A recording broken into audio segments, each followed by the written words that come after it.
بنو عمر بن عوف قبیلے کی صلح کرانے کے لیے حضور تشریف لے گئے. واپسی آتے ہوئے وقت کچھ لگ گیا. صحابہ یہ سمجھے کہ حضور کو وہاں مصروفیت زیادہ ہو گئی ہے، تو چلو نماز کا وقت جا رہا ہے تو ہم جماعت کر لیتے ہیں. تو جماعت شروع ہو گئی. حضرت ابوبکر صدیق رضی اللہ تعالی عنہ کو مصلی پہ کھڑا کر دیا گیا. چونکہ ایک موقع آیا، حضور نے حضرت ابوبکر کو مصلی پہ کھڑا ہونے کا حکم دیا. مروا ابا بکر فلیصلی بالناس، یہ حضور نے ایام مرض میں فرمایا. ابو بکر کو حکم دو کہ وہ لوگوں کو نماز پڑھائے. حضرت عائشہ رضی اللہ تعالیٰ عنہ فرماتی ہیں کہ میں نے کہا حضور وہ رقیق القلب ہیں، جب مصلی پہ آپ کو نہیں پائیں گے تو وہ گوارا نہیں کر پائیں گے، یہ حکم کسی اور کے لیے ارشاد کر دیجیے. حضور نے پھر فرمایا مروا ابا بکر فلیصلی بالناس، ابو بکر کو حکم دو کہ وہ لوگوں کو نماز پڑھائے. کہتے ہیں میں نے پھر یہ بات کہی. جب تیسری مرتبہ ہوئی تو حضور غصے میں آ گئے. فرمایا کسی قوم کے لیے مناسب ہی نہیں کہ ابو بکر ان کے اندر رہتے ہیں اور امامت کوئی اور کروائے. ابو بکر کو حکم دو کہ وہ مصلی پہ کھڑے ہو. اب یہ موقع بھی ایسا تھا، سب صحابہ نے کہا کہ حضرت آئیے، تو حضرت ابو بکر صدیق رضی اللہ تعالیٰ عنہ مصلی پہ کھڑے ہو گئے.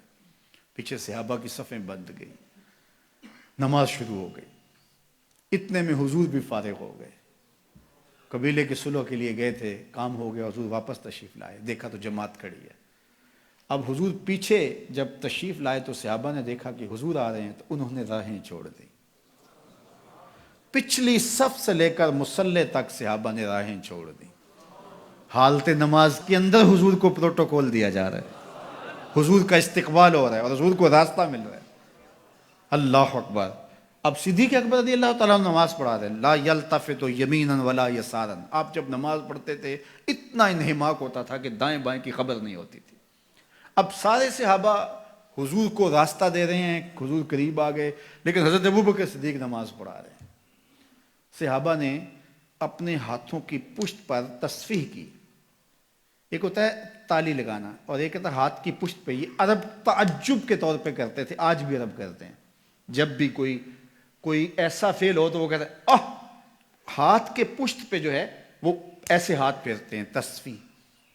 تو صحابہ نے تصفیح شروع کر دی حضرت ابوبکر صدیق کو مخاطب کرنے کے لیے، ان کو بتانے کے لیے. اب ایک نے کی، حضرت ابوبکر صدیق نماز پڑھاتے رہے، دوسرے نے کی، تیسرے نے کی، حتیٰ کہ اکثر نے ایسے تصفیح شروع کر دی. حضرت ابوبکر صدیق سمجھ گئے کہ کوئی غیر معمولی واقعہ ہو گیا ہے. تو انہوں نے تھوڑا سا غور کیا تو جان عالم کھڑے تھے. حضور جلوہ فراز تھے، دل و قلب و نگاہ کا مرشد اولین اور ظاہر اور باطن کا امام کھڑا تھا.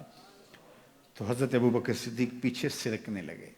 تو حضور نے ہاتھ سے اشارہ کر کے ان کو وہی نماز پڑھانے کے لیے ارشاد کیا کہ تم ہی کھڑے رہو. لیکن حضرت ابوبکر صدیق اشارہ دیکھنے کے باوجود پھر تشریف لے آئے اور حضور پھر مصلی پہ تشریف لائے، نماز پڑھائی، سلام پھرا. پھر حضرت ابوبکر صدیق سے مخاطب ہوئے. کہا ابو بکر جب میں نے کہا تھا کہ تم نماز کے مصلی پہ رہو، تم اس کے باوجود پیچھے کیوں آ گئے؟ تو سنو حضرت ابوبکر نے کیا جواب دیا. یہ سارا واقعہ بخاری میں ہے. حضرت ابوبکر نے کہا ما کانا لابن ابی قحافہ ان یؤم رسول اللہ. یا رسول اللہ صلی اللہ علیہ وآلہ وسلم، ابو قحافہ کے بیٹے کی یہ جرت کب ہوئی کہ رسول اللہ کے آگے کھڑا ہو کے نماز پڑھائے؟ اللہ اکبر. اب حالت نماز میں حضرت ابوبکر صدیق رضی اللہ تعالی عنہ پیچھے سے رکھ گئے اور حضور مصلی امامت پہ آتے ہیں. صحابہ نے راستہ چھوڑا. یہ ہے رسول اللہ کی تعظیم، یہ ہے رسول اللہ کا پروٹوکول. ہمیں تاریخ بتاتی ہے کہ صلح حدیبیہ کے بعد سیدھا فتح مکہ ہوا ہے، کوئی جنگ درمیان میں نہیں ہوئی.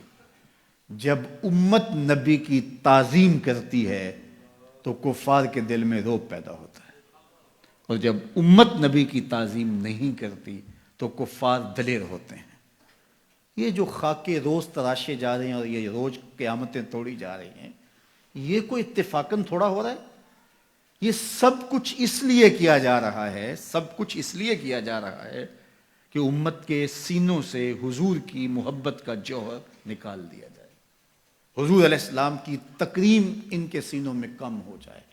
چونکہ تسلسل کے ساتھ ایک چیز بار بار جب کی جائے گی اور اگر یہ اس کو گوارا کرنے لگ جائیں گے تو پھر یہ قابل تسخیر ہو جائیں گے. پہلے ہی ہم نے اس کو کافی حد تک ان کو مسخر کر لیا ہے، ان کے جغرافیے بھی توڑ کے رکھ دیں گے.